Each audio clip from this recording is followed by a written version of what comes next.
make up for in bumbling ineptitude. Hang on, Crash and Eddie!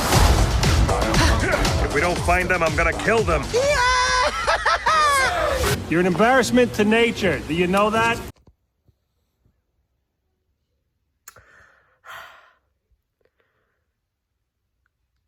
You know, when something should be a trilogy, it should stay a trilogy. And we were close to getting that. Yeah, so back in the 2000s, okay, let me start this over again, sorry. If you have to ask me which franchise should have just been a trilogy from start to finish, like, where it should have just at least ended when at least it was still good, at least in my opinion, I couldn't have think at least a better example of this, at least for the subject for today, with Ice Age. Now, when it first started, it was mainly like a group of characters like in the surviving in the Ice Age, but then of course there was a couple of sequels because obviously the first film did so well at the box office. So you would think like after the third film they would stop, but apparently they would just keep going until they make so many until the point that it just gets bone dry. And now even Disney's continuing to do it after the shutdown of Blue Sky last year. So, what am I trying to say exactly? What am I saying is that I think they should have stopped after Dawn of the Dinosaurs. What do I mean by that? Well, I'm saying that maybe they should have at least stopped when it was still good. That way, it could have at least been a good, if not great, trilogy. So, with that said, why should I think Ice Age should have just been a trilogy? Well, the best places to start is at the beginning. Our story begins with directors Don Bluth and Gary Goldman, who you may know as the directors of both Anastasia and Titan AE. After the failure of the latter film, both critically and financially, and with the shutdown of Fox Animation Studios, 20th Century Fox was out to make at least another animated movie about the Ice Age, and it would be in computer animation. And to be fair, computer animation was rising up at the time with films, with not just the Pixar films, but films outside of that, like with DreamWorks, with Shrek. However, Don Bluth and Gary Goldman decided not to do it because they felt like they were done after the disappointment of Titan AE. So, they had to find someone to do it. Well, thankfully, they did. As a new animation studio was entering the scene called Blue Sky. Despite being founded in 1987, they decided to lead the project and decided to have some people help out in order to create their first computer animated feature film, hopefully to be like their Toy Story. This would lead to the directors Chris Wedge and Carlos O'Donnell coming on board to help direct the film and begin the process of creating their first movie. So, what is Ice Age about? I mean, it can't just be about the ice, right? I mean, as you see in the film... Just saying, how do we know it's an Ice Age? Because of all the ice! Well, things just got a little chillier. Well, the people at Blue Sky actually did have one. They decided to tell the story about three prehistoric animals from different packs. A mammoth named Manfred, or Manny in this case, played by Ray Romano. A sloth, who's pretty much the movie's comedic of the group, named Sid, voiced by John Leguizamo, and Diego, who's somewhat one of the villains of the feature. Well, at least at first, who's trying to help his pack, voiced by Dennis Leary.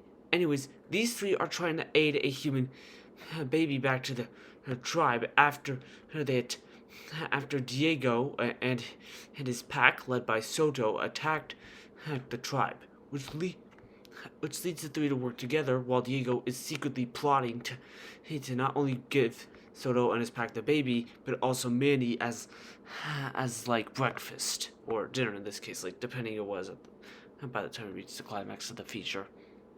Oh, and there's also this squirrel that's just doing some shenanigans for like a few seconds in the movie, but that's not really that important to the plot. what makes this movie great is that the movie really gives it time to flesh out these characters. They start off like these one-off tropes, but as the film would go on, they would have to rely on each other and become good friends. Yes, it's pretty much more like a buddy road trip movie, like in some of the other animated films released back in the 2000s, like with Shrek. But what makes this film so great is that you actually understand how they are as characters. Not only that, the movie also has some pretty clever comedy, which also makes the movie real funny. I'm not just talking about with Sid and Scratch slapstick, but I'm also talking about with the dialogue from Manny and Diego. It actually is probably some of the more funnier moments of the feature, so it will make some audiences laugh. It also manages to have a good amount of heart, especially in the scene where we see Manny's learning about, showing Manny's past about how he lost his family. It's really sad. Of course, this would lead into its sequel. Of course, after the major success of the first film, they obviously knew that a sequel was meant to be in the works. This is where The Meltdown comes into place. Personally, while I don't think it's as good as the first film, I still think it's a really good movie in my opinion. What really makes this one really work is that although it's a lot more comedic than compared to the first film, it does at least focus on a couple of things. Most importantly, Manny finding a female mammoth for the first time in years. Well, depending on how long it's been since he lost his family compared to this film, because the movie doesn't explain. Okay, the point I'm trying to say is this movie really reinstates Manny's love with Ellie, and it really makes the film strong, as you really want to see the two get together again. They'll get together. It's absolutely touching in my opinion. But that isn't the only thing I like about it. I also like that they actually take up that there's some more peril with this film now, like with the polar ice caps are melting. Which is why the film is called The Meltdown. Another thing I really like is that we get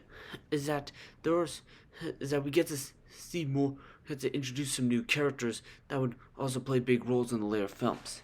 Yeah, sure, some of them overstayed their welcome and got worse and worse in the later films, but we're not going to talk about it because we're going to pretend for this video they don't exist.